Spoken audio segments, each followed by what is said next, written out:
কি এক মাদানি আর আব্বাসী, কি হয়ে গেছে তারা। এলেমের জ্ঞান আছে, শ্রদ্ধা করি, ভালোবাসি, কিন্তু ইসলামী আন্দোলনের বিরুদ্ধে আলেম হয়ে আলেমের বিরুদ্ধে ফতোয়া দেয়, আলেম হয়ে আলেমের বিরুদ্ধে কথা বলে, সে কখনো হক্কানি প্রকৃত আলেম হতে পারে না। ও কিতাবি যতই এলেম থাক, যার মধ্যে যার্রা পরিমাণ হিংসা আছে, অহংকার আছে, সে কখনো আলেম হতে পারে না। এই একটাই ফিলিয়ার ছিল গোটা দেশে বিগত 16 বছরে কোরআনের তাফসির জালেমদের সামনে কিভাবে করেছিল, তার অতীতের ভিডিও আলোচনাগুলো দেখেন। আজকে তো আপনারা বড় বড় ফতোয়া দিচ্ছেন, তার বিরুদ্ধে তার অবদান ভুলে যাচ্ছেন। এই আমির হামজাই তিনি জালেমের সামনে কোরআনের হক কথাগুলো স্পষ্ট ভাষায় তুলে ধরেছিল। সারা জীবন দরবার নিয়ে পড়ে থেকে থেকে হকপন্থী দল ইসলামী আন্দোলনের বিরুদ্ধে, দিন কায়েমের বিরুদ্ধে ফতোয়াবাজি করতেছে। বিগত 16 বছরে এরা জামায়া ধরেছিল, আর অথচ হকপন্থী আলেমরা জেলখানায় পচে মরেছে, আয়না ঘরে গেছে। ইসলামী আন্দোলনের নেতা কর্মীরা ফাঁসির কাস্টে ঝুলেছে, ফাঁসির রশি গলায় নিয়েছে, কিন্তু বাতিলের কাছে মাথা নত করে নাই। আর এই শয়তানগুলো সুযোগ বুঝে সেই সময় বাতিলের পক্ষে ওয়াজ করে, সেই সময় অনেক আলেমকে দেখেছি স্বৈরাচারদের, ফ্যাসিস্টদেরকে, তাগুতদেরকে জান্নাতের সার্টিফিকেট পর্যন্ত দিয়েছে। 24-এর গণ অভ্যুত্থানে ছাত্র আন্দোলনের মধ্যে দিয়ে অসংখ্য ছাত্র জনতাকে হত্যা করেছে। বিরুদ্ধে কি ফতোয়া দিয়েছেন, সুযোগ যখন দেখছে যেদিকে পানি পড়ে সেই দিকে ছাতা ধরে। এই দরকারি সরকারি আলেমগুলো এইগুলো করেছে। এই জন্য দরবার টিকানোর জন্য আপনি ইসলামী আন্দোলনের বিরুদ্ধে ফতোয়া দিবেন। আল্লাহ পাক বলতেছেন, সুম্মা ওরাসনাল কিতাব, কিতাবের ওয়ারিস আমি যাদেরকে করি 3টা ভাগ হয়। এক, ফামিনহুম যালিমুল লিনাফসিহি, তারা কোরআনের হক কথা জানার পরেও গোপন করে। বিগত 16 বছরে মুফতি আমির হামজা এই একটাই ফিলিয়ার ছিল গোটা দেশে বিগত 16 বছরে কোরআনের তাফসির জালেমদের সামনে কিভাবে করেছিল, তার অতীতের ভিডিও আলোচনাগুলো দেখেন। আজকে তো আপনারা বড় বড় ফতোয়া দিচ্ছেন, তার বিরুদ্ধে তার অবদান ভুলে যাচ্ছেন। এই আমির হামজাই তিনি জালেমের সামনে কোরআনের হক কথাগুলো স্পষ্ট ভাষায় তুলে ধরেছিল। আল্লাহ রাব্বুল আলামিন বলেন, এরা জালেম। কারা জালেম? যারা কোরআনের ইলম পাওয়ার পরে জালেমের ভয়ে, কাফেরদের ভয়ে, মুশরিকদের ভয়ে, দরবার পীর সাহেব দরবার চিকানোর ভয়ে, ইমামতি রাখার জন্য ইমামতি হারানোর ভয়ে, হাদিয়া তৌফার ভয়ে যারা কোরআনের হক কথা গোপন করে, আল্লাহর ভাষায় এরা সবচেয়ে বড় জালেম।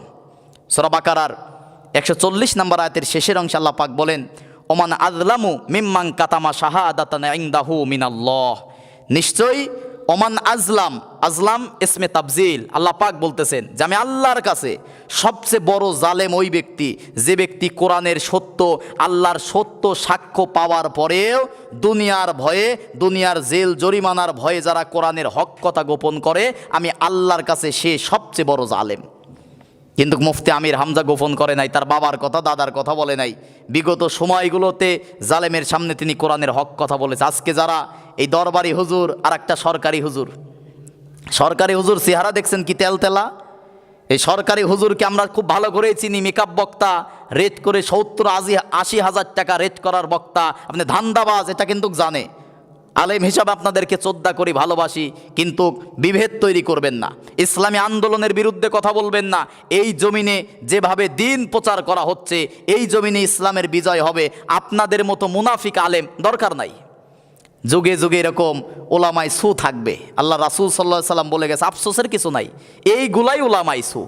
দাড়ি নিয়ে, টুপি নিয়ে, লেবাস নিয়ে আলেম পরিচয় দিয়ে কিয়ামতের আগে এক প্রকার আলেম তৈরি হবে যারা ইসলামী আন্দোলনের বিরুদ্ধে ফতোয়া দিবে। রাসূল বলেছিল এই উলামায়ে সু, তাদের যতগুলো বৈশিষ্ট্য থাকবে, 1 নম্বরে তাদের লেবাস হবে একদম মনে হবে যে আল্লাহর ওলি বুজুর্গ। দেখেন না কি দাড়ি, কি টুপি, কি লেবাস, কি আলখিল্লা পরে মনে হচ্ছে যে একদম আল্লাহর ওলি হয়ে গেছে।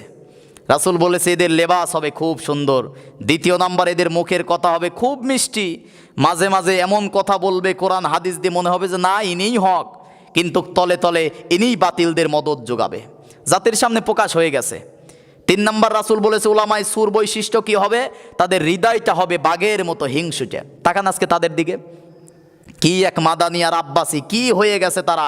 এলেমের জ্ঞান আছে, শ্রদ্ধা করি, ভালোবাসি, কিন্তু ইসলামী আন্দোলনের বিরুদ্ধে আলেম হয়ে আলেমের বিরুদ্ধে ফতোয়া দেয়, আলেম হয়ে আলেমের বিরুদ্ধে কথা বলে, সে কখনো হক্কানি প্রকৃত আলেম হতে পারে না। ও কিতাবি যতই এলেম থাক, যার মধ্যে যার্রা পরিমাণ হিংসা আছে, অহংকার আছে, সে কখনো আলেম হতে পারে না। আল্লাহ রাসূল সাল্লাল্লাহু আলাইহি ওয়াসাল্লাম বলেছেন, যার হৃদয়ের মধ্যে সরিষার দানা পরিমাণ হিংসা অহংকার থাকবে, সেই ব্যক্তি জান্নাতে যাবে না। তো হুজুর ওইগুলো কি পড়ে নাই? কোরআন কি পড়ে নাই? হাদিস কি পড়ে নাই? বাঘের মতো হিংসুচে, রাসূলের হাদিস। এরাই হবে হচ্ছে ওলামাই সু। মুখের কথা হবে মিষ্টি, হৃদয় হবে হিংসুচে, লেবাস হবে মনে হবে যে জিব্রাইলের ছোট ভাই, অনেক বড় আল্লাহর কুতুব, আল্লাহর ওলি। কিন্তু এরাই হবে ওলামাই সু। জাতির মধ্যে তারা বিভ্রান্তি ছড়াবে। একটা হচ্ছে সরকারি আলেম, আর একটা হচ্ছে দরবারি আলেম। কিন্তু ইসলামী আন্দোলন যারা করে এরা হচ্ছে দরকারি আলেম। এই আলেমগুলোই এই সমাজের জন্য দরকার। এই জন্য আমি বলেছি আয়াত থেকে, আল্লাহ পাক সূরা ফাতিরের 32 নম্বর আয়াতের মধ্যে যেটা বলেছে যে ফামিনহুম যালিমুল লিনাফসিহি, কিছু আলেম আছে কোরআনের জ্ঞান পাবে, বলবে না। 2 নম্বরে ফামিনহুম যালিমুল লিনাফসিহি অমিনহুম মুকতাসিদ। দ্বিতীয় গ্রুপের আলেম থাকবে, এ দলেও থাকে ও দলেও থাকে, যেদিকে বৃষ্টির পানি পড়ে ওই দিকে ছাতা ধরে। দেখেন নাই বিগত সময়গুলোকে ইসলামী আন্দোলনের নেতাকর্মী আলেমদেরকে ফাঁসির কাস্টে ঝুলিয়েছে। আল্লামা দিলাওয়ার হোসাইন সাইদি শুধুমাত্র কোরআনের হক কথা বলার কারণে এই জালেম সরকার তাকে হত্যা করেছে পরিকল্পিতভাবে। কই আপনাদের তো কিছুই হলো না, আপনারা তো একদিন জেলও খাটলেন না, আপনাদের বিরুদ্ধে কোনো মামলা হলো না। কিসের হক দল পরিচয় দেন? কিসের হক আপনারা দাবি করেন? আল্লাহ রাসূল সাল্লাল্লাহু আলাইহি ওয়াসাল্লাম হকের দাওয়াত, এই কোরআনের দাওয়াত, কোরআনের রাজ কায়েম করার কারণে তায়েফে গিয়ে 3বার পাথর খেয়ে অজ্ঞান হয়েছে। শিবে আবি তালিবে 3 বছর জেল খেটেছে।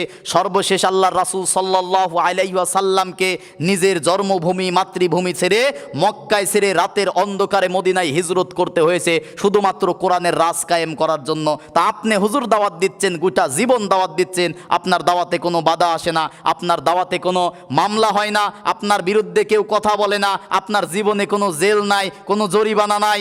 রাসূল সাল্লাল্লাহু আলাইহি ওয়াসাল্লামের দাওয়াতের সাথে আপনার দাওয়াতের কোনো মিল নাই। এজন্য মুনাফিক আমরা চিনে ফেলছি।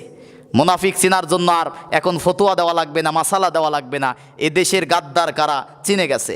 এই জন্য 2 নম্বরে মুনাফিক আলেম তৈরি হবে, এ দলেও থাকে ও দলেও থাকে। দেখেন নাই সব দলেই এখন দৌড়াদৌড়ি পারতেছে। আগে ছিল স্বৈরাচারের দালাল, এখন আবার আর এক গ্রুপের দালালি করতেছে, ইসলামী আন্দোলনের বিরুদ্ধে ফতোয়া করে। বালামবিল বাউরা, এগুলো হক্কানি আলেম না, এগুলো ওলামায়ে সু। 3 নম্বরে আল্লাহ পাক বলতেছেন অমিনহুম সাবিকুম বিল খায়রাতি বিইজনিল্লাহ। আল্লাহু আকবার। আল্লাহ পাক বলতেছেন 3 নম্বরে আলেম থাকবে তারা যারা নিজের জীবনকে বাজি রেখে সর্ব অবস্থায় কোরআনের সত্য দাওয়াত, তাওহীদের দাওয়াত, কোরআনের রাজ কায়েম করার জন্য কোরআনের সত্য কথাগুলো নির্ভয়ে নির্দ্বিধায় পৃথিবীতে আল্লাহর জমিনে নির্ভয়ে নির্দ্বিধায় কোরআনের সত্য কথাগুলো তারা প্রচার করবে। জালেমের ভয় করবে না, জেল জরিমানার ভয় করবে না, ফাঁসির ভয় করবে না, রিমান্ডের ভয় করবে না, হামলা মামলার ভয় করবে না। তারা নির্দ্বিধায় নির্ভয়ে আল্লাহর কোরআনের কথাগুলো জাতির মানুষের সামনে পৌঁছিয়ে দেবে। এই আলেম হচ্ছে তারা, হক কথাগুলো তারা বলতেছে। আল্লাহ পাক বলেন এরা যাকে তাকে হওয়া যায় না, যারা সরকারি হালুয়া তৌফা খায়, যারা সরকারি মদত খায়, সরকারি টাকা খায়, জাকাত ফিতরা খায়, দরবারের হালাল হারাম দেখা নাই, যারা দরবারের টাকা খায়, এই ভণ্ড পীরগুলো বিশেষ করে ইসলামী আন্দোলনের বিরুদ্ধে সবচেয়ে বেশি ফতোয়াবাজি করতেছে দরবারি আলেম।